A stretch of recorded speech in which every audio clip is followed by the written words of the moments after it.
Welcome to Conversations on the Coast, the Bay Area's premier author interview program. And today is one of the days I especially enjoy doing this job because I'll be talking to an author that I've spoken to a couple of times at least before. Her name is Julia Glass. She's one of America's preeminent novelists, and she's written a new book called The Widower's Tale, and it's published by Pantheon Books. Welcome. Thank you, Jim. I'm thrilled to be here again. I need to mention what those other books are. You want me to do it? No, I just found them. Okay. I See You Everywhere, The Whole World Over, and a book that won some prizes called 3 Junes. And you're still at it. And you're at it, I think, in a larger, better way. I find it hard to talk about this book until I realized why it was difficult to talk about. One could read this book or read about it and list the issues that it gets at: immigration, gay marriage, cancer, old age, and not begin to get at what's going on here.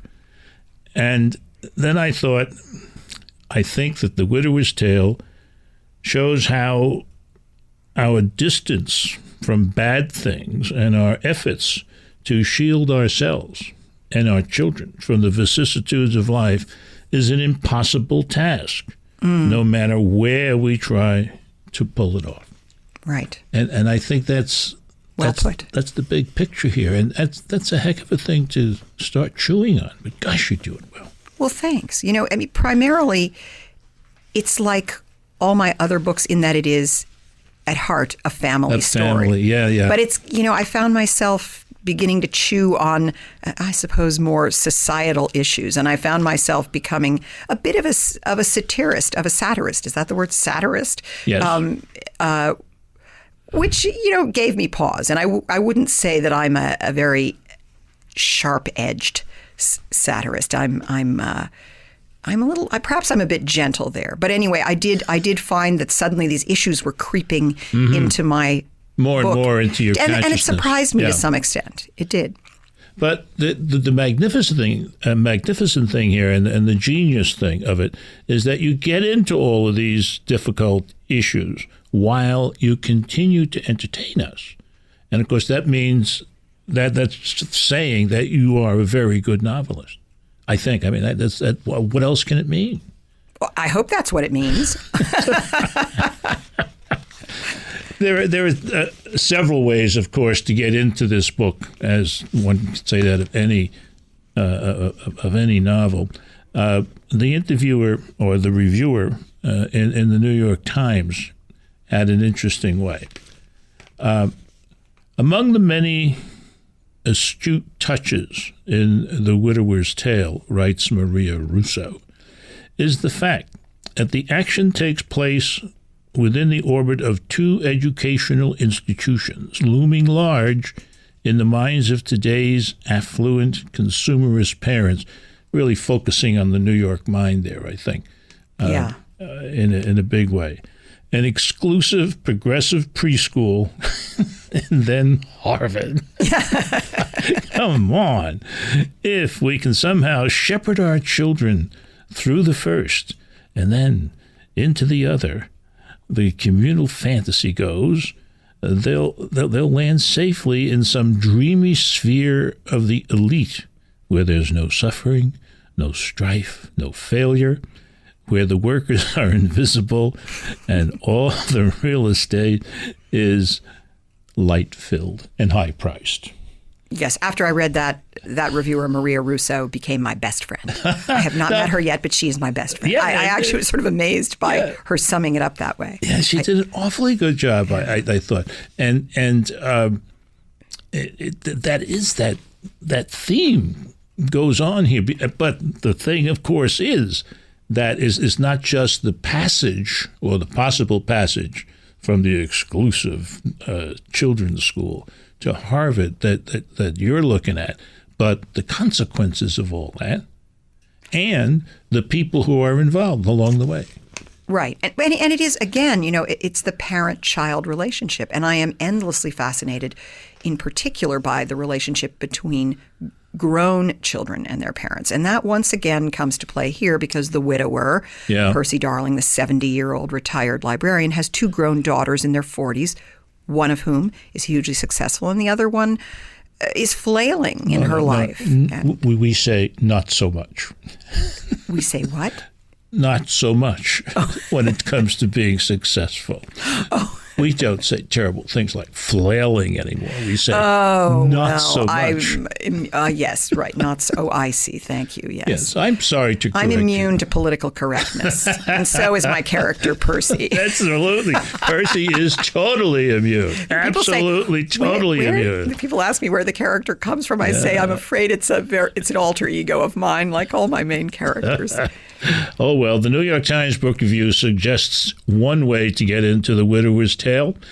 And when we come back, we'll show you how one of the main characters, Percy, suggests another way. You're listening to Conversations on the Coast with Jim Foster. Follow us on Twitter at Jim Foster COC or send an email to jimfostercoc@gmail.com. The Widower's Tale is the name of the novel. I have to say that word again, The Widower's Tale. That's the name of the novel. The author is the great Julia Glass. The publisher is Pantheon Books. And Booklist, a very fine review medium, which is addressed mainly to librarians, says in part, elaborately plotted and luxuriously paced, Glass' inquisitive, compassionate, funny, and suspenseful saga addresses significant and thorny social issues with emotional veracity, artistic nuance, and a profound perception of the grand interconnectivity of life. I never heard of that word. Do you know what? That showed up in another review of this book, and I had never seen it either. Did you? You didn't send it out, did you? When writing about my book, used this new word? I like this new word. Interconnectivity. God almighty. That's powerful. I think of a spider web, I think. Now, besides the New York Times' way into this book, and perhaps Booklist as well, another approach is suggested by the main character, our friend Percy. There's an opening line, actually. Why, thank you, he says. I'm getting in shape to die. This was, I suppose, somebody asking him why he runs around every morning. And the other thing that he says early on in the book, or perhaps you do, in talking about the neighborhood that this is located in Matlack, Massachusetts. Matlock, yes. Matlock. A fictional town. Yes, a fictional town. We never heard of it before. This neighborhood has, and I love this word, hyper-fastidiously weed-free lawns. Hyper-fastidiously weed-free lawns. What are you talking about here? That's a nasty phrase. And that comes out of what's got your ire up here, Julia? Oh, well, Jim, after 24 years of living in New York City, I had the opportunity to live for 1 year in my hometown, formerly a very lazy, bucolic liberal town west of Boston, where when I grew up, all the parents drove rusty Volvos and mowed with rotary mowers, and everybody worshipped Eugene McCarthy. And after 25 years of being away, visiting my parents at home, I should say, and thinking that everything was reassuringly the same, I discovered living there that things were in fact quite different. A great deal more affluent, still ostensibly liberal, but you had mothers asking me if I wanted to join the raw milk cooperative to protect my children's immune systems while driving giant SUVs, living in 5,000 square foot homes within sprinkler systems. But on that lawn is a sign that says Save Darfur. And there was this strange disconnect. Yeah, that's the word. Disconnectivity, perhaps. That's right. There was a lot of disconnectivity. And I found myself feeling, on the one hand, baffled by this double vision and also kind of outraged that my town had changed so much without my permission. Well, Percy, our friend Percy Darling, is 70 years old. He's a widower. Yes. And he's been spending his time lately watching old movies and listening, I suppose, to 1940s music. And reading novels. And reading good novels. Man, reading novels. Yes. That's a good thing. And then suddenly his life is disrupted. He says, I was not the lord anymore of the manor, but rather a favored guest at an eccentric country estate where children call the shots. What's he talking about now, the poor guy? Well, and I will say it again, his flailing daughter, Clover, she's sweet but a bit hapless, shall we say, has left her marriage and her children. A bit hapless. That's wonderful. I'm going to try to go along with your not so much theme. Yes, Jim. okay, fine. Okay. I'm going to be kind hapless. to her. Right. And she's come home. She's 44 years old. She's come home.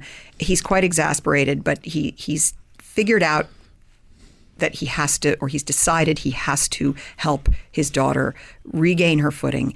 And she very much wants to work with small children. And there is a very fashionable nursery school in town that's lost its lease. What's the name of that nursery school? Well, I may be going over the top here. It's called Elves and Fairies. Very precious. That goes along with the lawn, I think. The fastidious lawn. Yeah. So what Percy does is he allows the nursery school to move into and renovate his gigantic barn, which was once used by his wife as a dance studio where she gave lessons. And that's where the lament comes so in. It's right. So the plot thickens immediately, not because a stranger comes to town, but because 40 or so very small children are suddenly running around this guy's property. And he tells himself it will be a bargain with the devil and knows almost instantly that indeed it is.